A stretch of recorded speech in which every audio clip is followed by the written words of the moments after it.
रूप में ही विलीन हो गए हों, अपने अंक में भर लिया। सुदामा जी ने ठाकुर जी को गले से लगा लिया। सुदामा जी को नेत्र खोल के थोड़ी शर्म आ रही है, चारों तरफ बड़े बड़े राजघराने के लोग देख रहे हैं, सुदामा जी की दीनहीन सी अवस्था है, तन भी ऐसा विचित्र है, चलते चलते बहुत पसीना आया है, उसकी गंध भी आ रही है, और ठाकुर जी का ऐसा चिन्मय रूप, मधुर सुगंधी चंदन की, और ऐसे लिपट गए ठाकुर जी, बिल्कुल संकोच नहीं कर रहे हैं।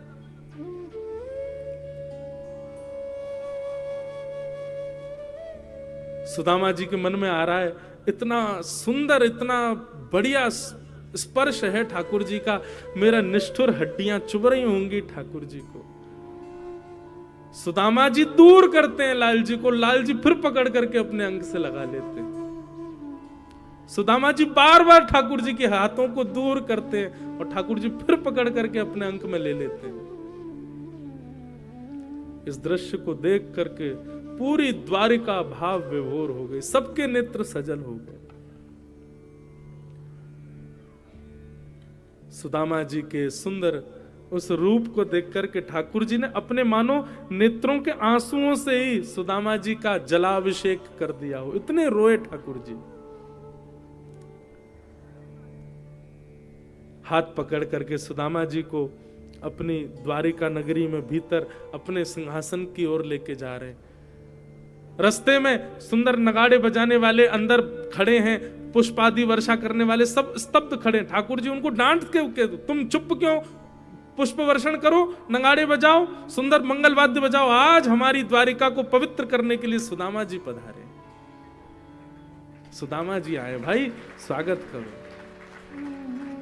स्वयं ठाकुर जी मार्ग दिखाते हुए सुदामा जी को लेकर के आए। सुदामा जी ने भीतर आकर के स्वधर्मा सभा को जब देखा, सुदामा जी तो नीचे आसन पर ही बैठने लगे, ठाकुर जी ने लेकर के गए और द्वारिका के सिंहासन पर उनको बिठाया।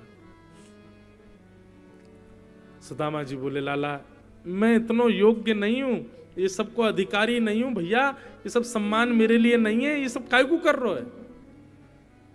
ठाकुर जी बोले, कौन किसके योग्य है मैं बहुत अच्छे से जानता हूं सुदामा जी, मुझे बताइए मत, बैठो।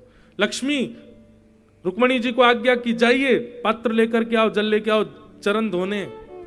सुदामा जी बोले, लाला तेरे हाथ जोड़ूं, चरण मत धो। बोले नहीं नहीं, चुपचाप बैठे रहो, और ज्यादा बोलोगे तो मुंह पे अभी पट्टा बांध दूंगा आपके, चुपचाप बैठे रहो, जो कर रहा हूं करने दो, बहुत दिन बाद हाथ पड़े हो मेरे।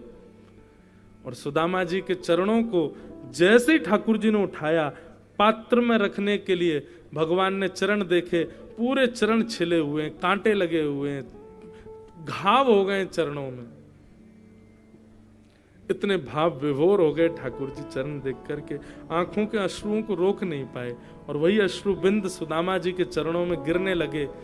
जैसे जैसे ठाकुर जी के बिंदु गिरे, वहां वहां से सुदामा जी के सुंदर घाव ठीक होते जाएं। देख सुदामा की दीन दशा, करुणा करके करुणा निधि रोए, पानी परातु को हाथ छुयो नहीं, नैनन के जल सो पग धोए। और जो थोड़ा बहुत जल इकट्ठा हुआ पात्र में, भगवान ने रुक्मणी आदि सब पटरानियों को कहा, सुनिए इस जल को पूरी द्वारिका के कोने कोने में छिड़क करके आओ। सुदामा जी के चरणों का चरणामृत है, एक एक बूंद सब लोग पा लेना, सब जगह बांट देना, पूरी द्वारिका में छिड़क देना, समुद्र में छिड़क देना, गोमती जी में छिड़क देना, हमारे महल में छिड़क देना, सब पवित्र हो जाएगा। सुदामा जी के चरण की सुंदर जल है। सुदामा जी देख करके कह रहे, लाला जी सब कहा कर रहे हो भैया, मैं इतना योग्य नहीं हूं। भगवान नीचे बैठे हैं, सुदामा जी ऊपर बैठे हैं, और ठाकुर जी बात कर रहे हैं अपने सखा से। सुदामा जी आपको ब्याह है गयो? हाँ लाला ब्याह है गयो। और हमारे भतीजे? बोले हाँ 2 बालक हैं। अच्छा ब्याह में नहीं बुलाया हमको? लाला कर्जा लेके ब्याह कियो, और ब्याह में भी इतनी सामग्री बनी कि सब खा गए दुल्हा दुल्हन, फिर भी 3 दिन भूखे ही रहे, हमारे पास भोजन नहीं बचो। वहां को कर्जा भी आज तक नहीं चुका पाए, ब्याह को भी कर्जा चल रहा है। ऐसे ब्याह में लाला तो को बुलाते, तेरे साथ कितने हाथी, कितने घोड़ा, कितने सैनिक, कितने लोग आते, कहां भोजन कराते? या हमारे मैंने नहीं बुलाया। मेरी छोड़ लाला, तेने ब्याह कियो? भगवान बोले हाँ हमने कर लिया ब्याह। अब कैसे बताएं, एक थोड़ी किया है।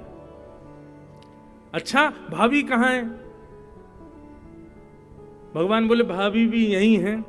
बोले मिला तो सही, कौन सी भाभी? अब वहां तो जिसको देखें वो परम सुंदरी।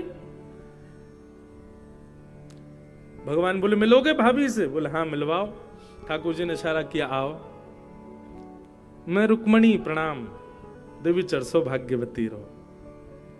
मैं जाम्बती प्रणाम, देवी चरसो भाग्यवती रहो। मैं सत्यभामा प्रणाम, देवी चरसो भाग्यवती रहो। मैं कालिंदी यमुना प्रणाम, देवी चरसो भाग्यवती रहो। मैं भद्रा प्रणाम, मैं लक्ष्मणा प्रणाम, मैं मित्रविंदा प्रणाम।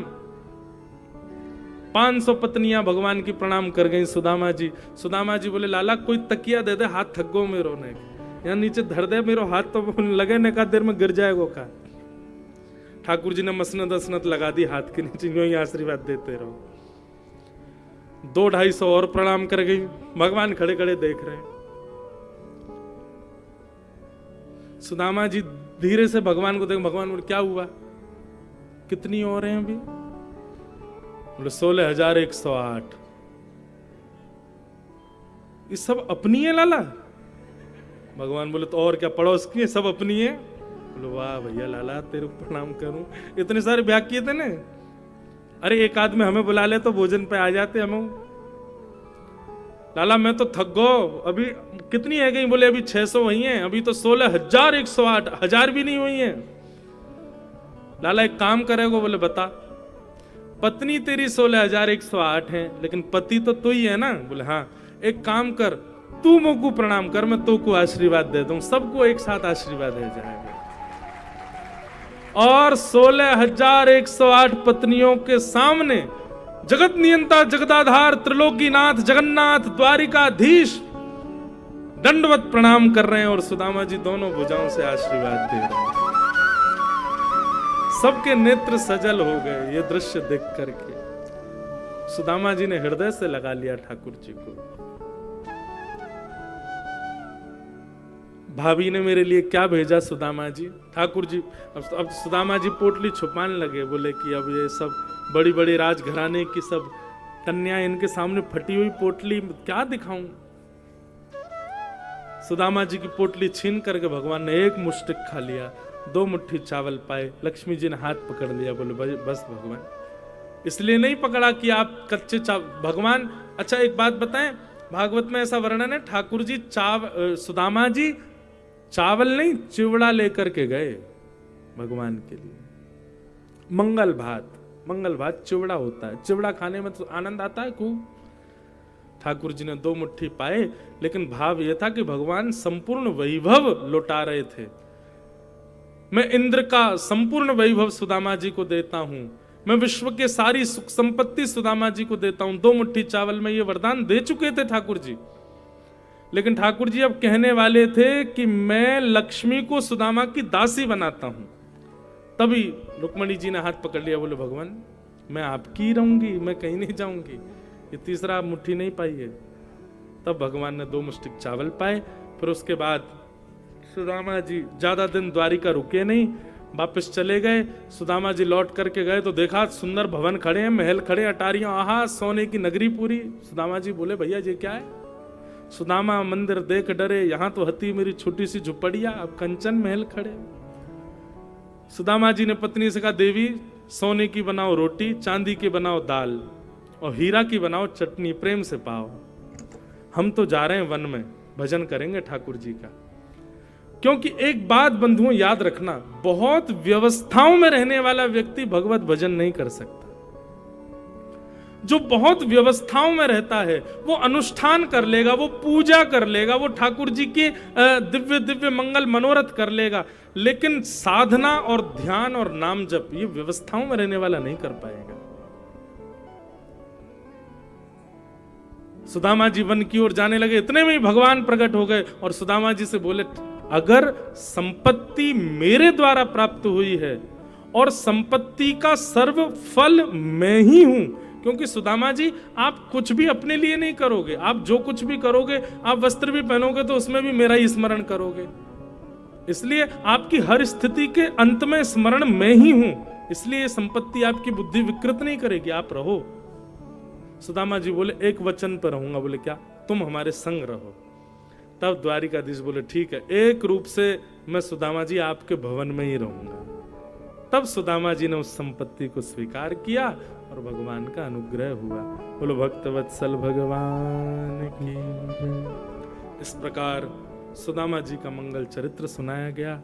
उनको हम बारंबार प्रणाम करते हैं। संपूर्ण यदुवंश को श्राप लगा, भगवान ने अपने बालक